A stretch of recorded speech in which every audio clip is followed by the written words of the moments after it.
guys, welcome back to my channel. Today, sorry for the empty shelves, you'll see the reorganization. I'm going to be doing the high five booktube tag. So I was tagged by Tangible Reads like 20 years ago at least. I'm sorry it took me so long to do this. I'll also tag the tag creator below, which was and still is Book Songs and Other Magic. So this is a pretty simple and fun tag. The first prompt is give a high five to 5 books you want to talk about. And they don't all have to be books you've read. The first book I want to talk about is Becoming Bulletproof by Poumpouras. Okay, so this one is, if you don't know Poumpouras, she used to be like a few presidents' bodyguard, and she used to work in the Secret Service, and she's pretty awesome. And she wrote this book, and well, it came out in 2020, and I remember I pre-ordered this, and I still haven't read it. I don't know, I really want to read it. I'm just like, I always want to be reading fiction, you know what I mean? So anyway, I'm hoping, keep me accountable. This is going to be the next book I read. I'm hoping to read this next, and I would love to tell you about it once I do. The next book I want to tell you about, I'm not going to get up for every single book because that would take forever, but the next book I want to tell you about is The Green Mile by Stephen King, because it is a fantabulous book and the movie adaptation is fantastically beautiful and amazing and perfect. And I almost clapped at my screen when Tom Hanks finally got to pee, dude. What a book. Dude, it almost made me cry. By the way, speaking of crying, I'm sorry if I'm constantly looking like I'm about to cry and a little stuffy. My mom got a cat and we found out I'm teeny tiny little bit allergic. Love the guy. His name is Miller. He's adorable, but I'm a little bit allergic. So the next book I want to tell you about is The Memory of Love by Aminatta Forna. And the reason I want to tell you about it is because I loved it so much. We actually read it in school. And I think I was the only person in class who liked it. Granted, when you read a book in a context like school where it has to be like studied, you cannot enjoy a good book that you would have otherwise enjoyed because it's in that context specifically. You know what I mean? And yeah, so I don't know if other students didn't like it because of that. I've read 2 other books by Aminatta Forna. I read The Hired Man and The Devil That Danced on Water. They're both incredible books. The Devil That Danced on Water is a nonfiction. It's like a memoir of her home country of Sierra Leone. And The Hired Man and The Memory of Love are both fictional, but they're like historical fiction, and I cannot recommend them enough. So that's that. Memory of Love. It's pretty graphic though. It's a historical fiction that takes place like during and a little bit after the Civil War in Sierra Leone. And your main character is Adrian, who's this British dude who comes to Sierra Leone after as a psychiatrist to kind of help volunteer with the after-war situation. And one of his patients, Elias Cole, tells him about his story of, you know, during the war, and you follow their kind of story and how they intermingle, and there's like the culture clash between British and Sierra Leonean, I don't know, it's the English culture and the Sierra Leone culture, and it's just an incredible book. Next one I want to tell you about is The Little Prince by Antoine de Saint-Exupéry. And I love this book. It's a French classic. It is, if I'm not mistaken, the second book in the world to have been translated the most, right after the Bible. And it, I did it actually, so we read it in, what was it, 5th grade? And we did a play, and it was One of the Roses. And it's a classic. It's a children's book, but it's one of those that you can read as an adult. And I also wanted to tell you about this book because the other day MJ had a live stream and she said that she was trying to read French And during the live stream, I was like, oh, that gave me a video idea of books that are like French, that you could read in French, but that are easy books so that people who are just learning French could read them. And I still might make that video, probably. But number one on that list would be The Little Prince. And the last book I'm going to tell you about is La Drôle de Vie de Zelda Zonk, or The Funny Life of Zelda Zonk, by Laurence Peyrin. Okay, confession time. I wrote the answers to this tag a few weeks ago. Maybe even a month or so ago. Maybe a little more. I, at the time, was thinking, okay, that will be the next book I read. And at this time, I started reading it. And I got to page 100 or so, and I was like, nothing really happened. 100 out of 400 or so. And so I was questioning whether I even wanted to continue reading it, because honestly I was kind of bored. And I did a poll on YouTube, actually, so thank you to everyone who answered that poll. And I was like, listen guys, here's the situation. Here's kind of the synopsis. Did I say the synopsis? I can't remember. But I was like, listen, it's paid 100 out of 400 or so. I'm bored as hell. But the chapter I just finished has somewhat of a cliffhanger, sort of, maybe. And if you can call it a cliffhanger even, but like it's threatening to have something happen, basically. And so it's like, finish the book, read 20 pages, or DNF it. And most people said finish the book or just read 20 more pages. So I haven't picked it back up since, because I also started another book. But I think I'm gonna at least give it 20 more pages. Essentially, the plot is that this woman is in a car accident, and her life is like boring as all hell, right? Like, she's a mom, she, like, it's just routine, like, boring. She thinks her husband is bored with her, you name it. And so she's in this car accident one day, and she ends up in the hospital, and so her life is put on hold, and she... her hospital roommate is this old lady called Zelda Zonk. And so in talking with her, she's kind of like, I think she just has some revelations and decides like, okay, I'm gonna do this because I'm tired of my life being boring, blah, blah, blah, whatever. And so essentially I'm at the part where she just got out of the hospital and she's like, damn it, I didn't get Zelda's phone number, contact info, whatever. And the chapter ended with Zelda's calling her. So up until now, basically nothing happened. See, that's what I mean. Like, it took 100 pages for her to have a car accident, realize her life is boring, and realize she doesn't want a boring life. Did it take 100 pages to say that? I don't think so. Certainly didn't. If I had to rewrite the book, I would probably slash 70 of those pages. Okay, the next prompt is give a high five to 5 authors you love. Boy, did I have a hard time writing this list, because I did not want to repeat any authors from the first prompt, because I'm like, that's kind of cheating a little bit. Just a little bit. In the spirit of not cheating, I picked Aminatta Forna for this second prompt, because I just love her that much. You should check out her work. So I said I read 3 of her books. I think she published a total of maybe 7 or so. And then another few books with just short stories in short story collections. But like maybe 6 or 7 actual books of her own. The second author I want to pick for this book is René Gossiny. Now, if you don't know him, he is... I believe he's... Okay. Please, nobody murder me. But I can't remember if he's French or Belgian. Oh my god, the Francophone community is gonna murder me. I'm sorry. I think I lost my French citizenship. Anyway, so if you don't know him, he is the author to Astérix and Obélix, which is an extremely famous comic book series in France and Europe, probably. And I grew up reading those. Yeah, there's some really good movies out there. I don't know if they've been translated to English, but if they have, totally check it out.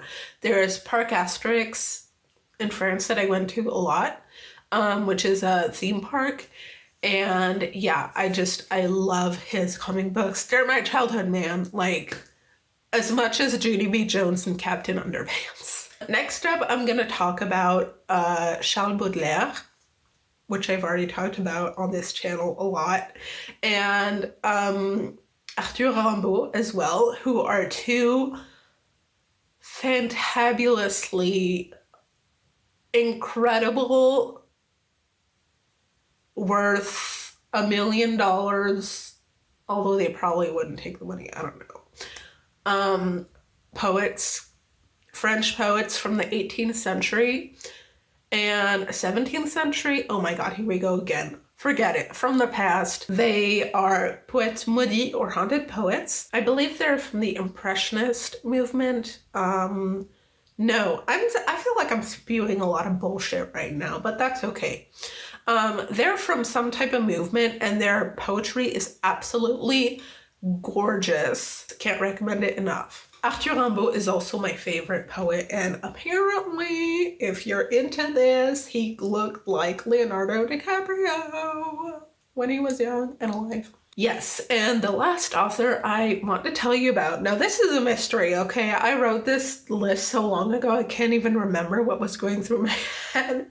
I wrote Silvya Plath, but I literally have never read any books by Silvya Plath. So I don't know if I thought you don't have to have read these books detail from the first question applies to this one. So everything I heard about the bell jar ever makes me want to read it. I can't believe this is another situation where I'm like, I wish I had read it by now. I should have read it by now, and I'm mad at myself for not having read it by now. Number 3 is give a high five to 5 songs that you love. I would love to. Song number 1 is Paradise City by Guns N' Roses. I'm going to film the song book tag right after this. What am I doing? That's going to be tough. Paradise City by Guns N' Roses is one of the best songs on the planet, because Guns N' Roses, first of all, is the best band ever to have existed in the universe. And Paradise City is one of their best songs, if not their best song. I love it so much. Every time Slash starts playing the guitar, I mean, anytime, but especially during this song, it just takes me back. And I could this is one of those songs that I could listen to in any situation. If I'm sad, it would make me happy. If I'm happy, it would keep me happy. If I'm depressed, it would make me happy. If I'm tired, it would make me happy. Dude, that's like the fix-it-all song. It's just cannot stress enough how amazing that song is. Next up, I want to tell you about Black Smoke Rising by Greta Von Fleet. They are like a modern day Led Zeppelin, but with, I don't know, I don't want to say they're like Led Zeppelin, but they're heavily inspired by Led Zeppelin. And Black Smoke Rising is just a freedom song, dude. It's that kind of song you want to listen to when you're on a road trip and you're just on a 30-mile long road straight, full speed ahead, and you just blast a song, and that's the one you play. That's the one you play, and you belch your brains out to. Belt. Not belch. Those two words should not be that similar. Okay, next up, I'm gonna tell you about Rats by Ghost. And I think that's the song that made me discover Ghost, which I love, by the way. And that is because of a video by Rochelle. She's a YouTuber who did a lot of guitar playing. I think she even started playing as like her channel thing. She filmed herself and her progress and everything.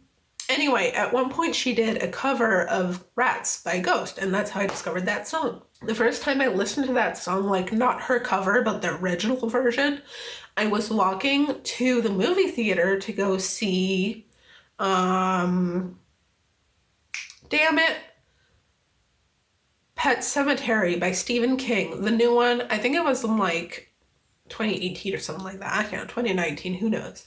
Yeah, but it was a lot of fun. And I really specifically remember listening to that song. I remember what neighborhood I was in. I remember it was raining. And I remember the tiles on the sidewalk. Well, not the tiles, but the concrete tiles, whatever, slabs were shiny. And it was there was a lamppost and it was beautiful. Anyway. All right, 2 more songs. We have Heroes by Hollywood Vampires, and that is because that's my favorite cover version of that song. I'm trying to speed it up, guys, because I've been rambling too much. Heroes by Hollywood Vampires, I would love to see them live. And I love that song. And the last one I want to tell you about is Black Hole Sun by Soundgarden. That is an amazing song. Soundgarden was great. I got to hear it live because Slash performed it at a concert. And it was it with Guns N' Roses or just a Slash concert? Hold on. No, I went to see Guns N' Roses in Paris a few years ago, and I think they performed it there. They did. Guns N' Roses performed it there. It was great. And boy, am I blessed to have seen my favorite band ever play. Okay, anyway, next prompt. Hold on. A little bit flabbergasted over here, okay? Give me a minute. Okay. Give a high five to 5 magical moments in your life. I kind of just did. Moments that were unexpected, surprising, memorable, life-affirming, defining, or unforgettable in some way. Okay, well, first of all, today I saw Guns N' Roses perform. Yeah, I mean, they literally split up the year I was born. So I was like, damn it! You couldn't even keep it together for an extra 15, 20 years or something before me. I'm so excited. I'm so excited I got to see them. Although Izzy and Steven were not there, which begs the question again, where the fuck is Izzy, y'all? Where is he? Oh my god. Anyway. Okay, let me stop. No, one of the other memories I wanted to tell you about is the day I fell in love with Guns N' Roses. And side note is also the day I decided to pursue guitar playing. Guys, don't ask me. I'm too shy to play it on camera. Also, I haven't been able to play in a while because of school and work. So I'm like low-key not as good at it as I used to be. And I'm feeling really self-conscious about it, to be honest. But anyway, that's beside the point. Okay. So here's the story. It's a pretty funny story, if I do say so myself. Throwback to when I was pre-teen, and my brother had just become a teenager, and I was like, ew, boys, brothers, puberty, smelly, gross, okay? And so the way the house was at the time is that his room and my room were face to face, so I had to walk past his room to get to the bathroom. And his door was always shut, and he had this huge Guns N' Roses poster on the wall, or not on the wall, on the door. And every time I'd walk past him, this was his rock and roll face, and I specifically remember hearing Welcome to the Jungle, Back in Black, and some other stuff, but those 2 songs specifically. And every time he played those songs, but I remember specifically Welcome to the Jungle, I loved it so much. But, anyone who has an older brother, he kind of bullied me. And so it's like, I was way too scared to knock on his door and be like, what are you playing, dude? I kind of like that. No. So I just kept it to myself and decided, okay, fine. Plus, I didn't want to be like my brother because that would be disgusting. And so that's what I thought at the time. Obviously, it's not true. Yeah, so I used to listen to rap at the time. Anyway, and other stuff. But anyway, mostly Eminem. So, fast forward a few years. That's just the trajectory that it went down, and I kind of forgot about it and whatever. Fast forward a few years, my brother just went to college, and he is living elsewhere, but he still comes back for he used to come back for vacay and stuff, right? But he would always leave half full candy wrappers or candy bags. And so every time he went back to school from a vacay, I would raid his room for all the candy. I hope he's not watching because I don't think he knows this. But anyway, and this is 5 to 10 years later, right? And so one day I'm checking out his room for candy, and I found the old Guns N' Roses posters, poster folded up, tucked under some pile of whatever, and I swear, I kid you not, my brain was like, oh, I'm not scared to listen to Guns N' Roses anymore. I'm not scared to listen to this. I'm not kidding. That was legit my thought. And so I was like, okay, let me listen to Guns N' Roses. And so I put on Welcome to the Jungle because that's the only one I knew by name. And I went to my room and I went on the YouTube and I was like, Welcome to the Jungle. No. I lied. November Rain. Wait, what did I do? No, I just typed in Guns N' Roses. I couldn't remember the song name, idiot. I couldn't remember the song name, so I type in Guns N' Roses. November Rain pops up. And so I'm like, all right, because they know the thumbnail is Slash half naked, right? So I'm like, sure, I'll do that. And so I click on that. And the song starts playing and I'm like, okay, the beginning is very slow. So I'm like kind of remembering it. And then the guitar starts playing and I'm like, oh man, this is awesome. This is amazing. And I got, when you hear a song and like you're really loving it. Wait, that's not what happened. How did it happen? No, I think I listened to Welcome to the Jungle first and I got really pumped up and I'm like, another song. Yeah, that's what happened. Man, thanks for making me retell the story because I'm remembering things better now. I put on Welcome to the Jungle. It was amazeballs and I had to do something with myself. Like, when you hear something and you're like, man, I gotta. And so I went to the basement because we had this ratty old guitar that my brother had taken a few guitar classes when he was younger. And it was like a child-sized guitar and it hadn't been played in 70 years and it was dusty and horrible and so out of tune.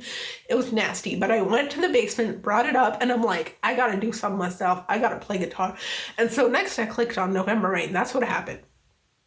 And so Slash starts playing and I'm like, oh my God, and I'm rolling on the floor with the guitar out of tune. It was so nasty, but I was so happy. So you know what?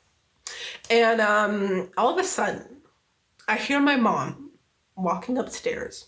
No, I hear her. She's like, Celeste, what's going on up there? And I'm like rolling on the floor because my room was above her office. And so she could probably hear me doing a bunch of malarkey. And so I'm like, oh, shit, my mom's about to come upstairs and I don't want her to see me with my guitar because I was super shy at the time and I was like the introvert and I'm like, wouldn't want anyone, not even my parents, to know that I'm interested in anything. But anyway, and I'm like rolling on the floor and I'm like, oh my gosh, my mom's gonna come upstairs. And I shit you not, she's like, Celeste, what's going on upstairs? I'm like, nothing. And she's like, Celeste, is there a boy in your room? And she starts walking upstairs and I'm like, no, there's no one here. And so I what do I do with the guitar? And I pushed the guitar cover under my bed and I hid under my desk and I was like holding my guitar like that under my desk and I'm like, nothing's going on, Mom. And she comes into the room and she opens the door and I'm like, ah. And Guns N' Roses is still playing, by the way. And she looks under the desk and I'm like, and I look at her and she looks at me and she's like, oh, well, if you want guitar lessons, you could have just said so. And I was like, oh, okay. And so that's the story. Oh, man. So obviously my next memory was the day I got to see Guns N' Roses live, and I would throw in there the day I got to see Slash live because those were two different days, and I intend on seeing either one again. My next happiest memory ever is the day I adopted my Pookie Bear, Oscar. As you can see here, he's no longer with us. He hasn't been for a while, so it's not sad, but yeah, we adopted him when I was 12 and he was 11. No, I was 11 and he was 10, and he's a gorgeous German pointer. He was a gorgeous German pointer, and he was at this dog pound. Not even, so in France there's like the official dog rescue center, the SPA it's called, but this was not, this was like this lady's personal rescue center, which I think is awful that he ended up there. Essentially, he was a hunting dog, and his dog owner died during a hunting game, or like a hunting trip or whatever in the forest. And so essentially they found him with his owner's body in the forest. And no one in the family wanted him. And I can understand that, like, they didn't make the decision to get a dog. But what I think is really messed up is that they put him at that dog pound because it wasn't the official rescue center. This woman was a volunteer. Like, I don't know, it was nasty and it was really pretty bad conditions compared to the official dog pound. So anyway, luckily he had only been there for 3 weeks, so I was happy about that. And I love him so much. I still love him every day and I miss him every day, but I'm happy that I got him a better life. Next up, I have Comfortably Numb by Pink Floyd. That is because I learned that song on the guitar and it was awesome. A lot easier to learn than you'd think. I mean, the rhythm section at least. I learned it in like 30 minutes, which was like, okay. Thanks to my guitar teacher, this wasn't like self-taught. But at the time, my school had this, well, they still do it, but I'm not there anymore. They do this thing called jam sessions where they go to this bar every Wednesday and all the students get to play, like, you learn your section of the song, and then all the students, like the drum students, the voice students, the bass students, whatever, get together and play the song together. So it's a lot of fun. And I learned Comfortably Numb, and it just so happened to be that that Wednesday was my 18th birthday. And so I did that song. I had played a few times, not a few times, only once. I did Heart of Gold, and that was my second time playing, and it was really, really fun. And my guitar teacher just belted out happy birthday to me. And I get a free beer. I think the bartender gave me a free beer or something. It was amazing. It was just one of my, like, I couldn't have asked for a better 18th birthday. It was glorious. And the last memory I want to tell you about is my Rammstein concert. Another one of my favorite bands. Oh my gosh, it was so amazing. I loved it so much, and we were in the pit and we're really close to the front, and it was awesome. And yeah, oh my god, man, I tell you, one of my biggest dreams is to play the guitar with Slash. That's my one biggest dream, and my other biggest dream is to throw flames at a Rammstein concert. Oh my god, that would be so fun. That's it for today. I gotta calm down. I hope you guys enjoyed this video. You're definitely tagged. I feel like I've waited so long. Everyone's done this tag, but tag you're it if you haven't done it yet. Sorry about the really long video. I'm really happy right now because I got to talk about my favorite bands. Anyway, and I'm losing my voice because allergies. Tune into my next video to see this whole book declutter situation. We're gonna fill these shelves up again. I'll introduce you to Miller.